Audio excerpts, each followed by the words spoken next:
This channel does not promote any violent, harmful, or illegal activities. All content provided by this channel is meant for an educational purpose only. মন্ত্রী Udayan Guha social মিডিয়ায় তিনি কটাক্ষ করছেন এই যে রাত দখল মহিলাদের রাত দখল যে কর্মসূচি রয়েছে সেটাকে কটাক্ষ করেছেন। কি বলছেন? দিনহাটার কেউ রাতের দখল নিতে চাইছেন।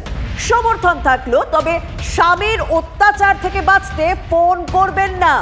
দিনহাটায় রাতে মহিলাদের সমস্যা হয়নি, হবেও না। উত্তরবঙ্গ উন্নয়ন মন্ত্রীর এই পোস্ট ঘিরে বিতর্ক ইতিমধ্যেই শুরু হয়ে গিয়েছে। উত্তরবঙ্গ উন্নয়ন মন্ত্রীর পোস্ট মহিলাদের জন্য অসম্মানজনক কটাক্ষ করছেন বিজেপি নেতারা।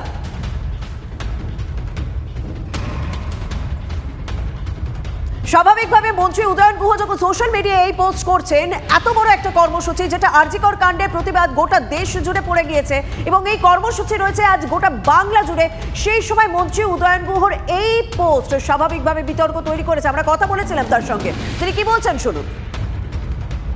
আপনারা করুন, আমি তো বলেছি যে আপনারা এটা করুন, সমর্থন রইল, কিন্তু রাতে স্বামীর দ্বারা অত্যাচারিত হয়ে ফোন করবেন না। তো স্বামীরা বাড়িতে অত্যাচার করছে সেটা সামলাতে পারছো না আর রাস্তা দখল করতে যাচ্ছ। যার গণতান্ত্রিক দেশ, গণতান্ত্রিক পরিবেশ, যে যেমন আন্দোলন করতেই পারে। আমার সঙ্গে উত্তরবঙ্গ মেডিকেল কলেজ ও হাসপাতাল থেকে রয়েছেন আমার সহকর্মী প্রসেনজিৎ। একজন মন্ত্রী হয়ে এই কর্মসূচিকে এভাবে কটাক্ষ করতে পারেন কি করে? স্বাভাবিকভাবে চিকিৎসক মহলের ব্যক্তিরা তারা কি বলছেন, চিকিৎসকরা কি বলছেন, নার্সিং স্টাফরা কি বলছে, আমি তোমার মারফত জানতে চাইবো। আমি মহিলা চিকিৎসকদের কাছে যাব, তারা কি বলছেন তার আগে দেখাবো প্রতিবাদটা কিন্তু চড়ছে। কার্যত গত দুদিন অবস্থান ছিল, এখন গানের মাধ্যমে প্রতিবাদ, জুনিয়র ডাক্তাররা প্রতিবাদ দেখাচ্ছেন। আর যে প্রসঙ্গে আমরা আলোচনা করছিলাম, আমি মহিলা চিকিৎসকদের সঙ্গে কথা বলি। আপনার নাম কি? তৃষা ঘোষ। রাজ্যের একজন মন্ত্রী বলছেন রাতের বেলায় রাত জাগুন, আন্দোলন করুন, কিন্তু বড় অত্যাচার করলে আমাকে ফোন করবেন না। মহিলা হিসাবে কিভাবে দেখছেন এই জিনিসটার মানেই আমি বুঝতে পারছি না, যে এটা কীভাবে কেউ বলতে পারে। আমরা এখানে চিকিৎসক, এখানে আমরা চিকিৎসা করতে চাই এবং যখন আমরা আন্দোলনের জন্য দাঁড়িয়ে আছি তখনই কথাগুলো বলা হচ্ছে। যখন আমরা রাত জেগে পেশেন্ট দেখি তখন তো বলছে না রাত জাগার কথা। দিনের পর দিন আমরা রাত জেগে যাচ্ছি, সেই জায়গাটা আমরা চিকিৎসা করতে চাই। সেই নিরাপত্তাটা আমাদেরকে ফিরিয়ে দিক, তাহলে আমরা আন্দোলনের জায়গায় চিকিৎসার জায়গায় যেতে পারি, পেশেন্ট দেখার জায়গায়। কোথাও কি নিন্দা করছো? মনে হচ্ছে মেয়েদের সম্মান নষ্ট করা হচ্ছে মহিলাদের। সেটা অনেক কাল ধরে ঘটে চলেছে। আস্তে আস্তে জিনিসটা কমছিল, সেটা হঠাৎ করে হয়তো কিছু মানুষের জন্য এই জিনিসগুলো মন্তব্যগুলো ফেরত আসে, কিন্তু নয়তো মেয়েদের সম্মান অনেকটাই আরও বেটার হয়েছে। আমি আশা করছি যে এখানে অনেকজন আছে যারা সেটাতে। আমি একবার ওর কাছে যাই। তোমার নাম কি? কৌশালী পাত্র। রাজ্যের একজন মন্ত্রী মন্তব্য করেছেন, যারা আজকে এই দাবির সমর্থনে রাত জাগবেন জাগুন, কিন্তু বরেরা অত্যাচার করলে আমাকে ফোন করবেন না। কিভাবে দেখছো? না, এটা তো খুবই ঘৃণ্য মন্তব্য। কারণ এই যে আমরা যে উদ্যোগটা নিয়েছি নারী পুরুষ একসাথে রাস্তায় নামার, এটা তো মানে আমাদের একটাই দাবি যে এই যে রাত্রিবেলায় কর্মরত অবস্থায় সরকারি হাসপাতালের মধ্যে একজন ডাক্তারি মহিলাকে খুন হতে হলো, ধর্ষণ হতে হলো। রাজ্যের মন্ত্রীর একটা এই ধরনের মন্তব্য মহিলাদের সম্মানহানি করছে। হ্যাঁ, অবশ্যই। কারণ কি মহিলাদের তো আজকে রাতের ওভাবে নামার দরকারটা ছিল না, যদি নিরাপত্তা ব্যবস্থা সত্যি সুনিশ্চিত থাকতো।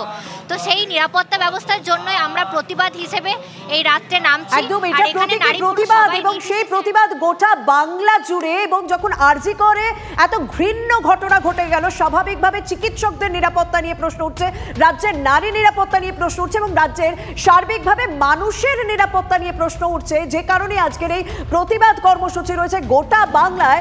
সেই সময় রাজ্যের একজন মন্ত্রী হয়ে উদয়ন গুহর এই মন্তব্য স্বাভাবিকভাবে বিতর্ক তৈরি করবেন। হ্যাঁ, এর আগেও কিন্তু বেশ কিছু বিতর্কিত মন্তব্য করেছেন, এমন কিছু মন্তব্য করেছেন যার জন্য বিতর্ক তৈরি হয়েছে। উদয়ন গুহ বারবার এমন কিছু মন্তব্য করেন যার জন্য বিতর্ক তৈরি হয়। কি বলেছিলেন শোনাবো আপনাদের।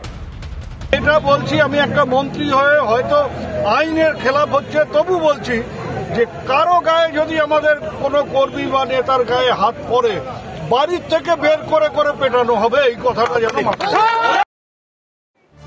এই রাতের দখল নেবে মহিলারা। মন্ত্রীর বক্তব্য তো শুনছেন, মন্ত্রী সোশ্যাল মিডিয়ায় তিনি পোস্ট করছেন যে কেউ স্বামীদের দ্বারা অত্যাচারিত হলে ফোন করবে না। আরে বাবা, কেউ কিছু কোনো রকম ঘটনার সামনে হলে, কোনো রকম সমস্যা পড়লে একজন জনপ্রতিনিধিকেই তো ফোন করবে। সেটা কেন এইভাবে এই ঘটনার সঙ্গে লাগিয়ে দেওয়ার চেষ্টা করলেন এবং রাতের দখল এই যে কর্মসূচি গোটা বাংলা জুড়ে তার সঙ্গে কেন জুড়ে দেওয়ার চেষ্টা করলেন, সেই প্রশ্নের উত্তর অনেকেই খুঁজে পাচ্ছে না। কিন্তু কোথাও উদয়ন গুহর এই মন্তব্য ঘৃণ্যকর, নক্কারজনক বলে অনেকে ভাবছেন। মহিলা চিকিৎসকরা তার প্রতিবাদ করছেন, তীব্র সমালোচনা করলেন। বিজেপিও স্বাভাবিকভাবে এটাকে রাজনৈতিক অস্ত্র হিসেবে কাজে লাগিয়ে নিয়েছেন। আর রাতের আন্দোলন নিয়ে বিজেপি সিপিএমকে শুধুমাত্র কটাক্ষ করছেন উদয়ন গুহ তা নয়, কটাক্ষ করেছেন কুণাল ঘোষও। তিনি কি বলেছেন?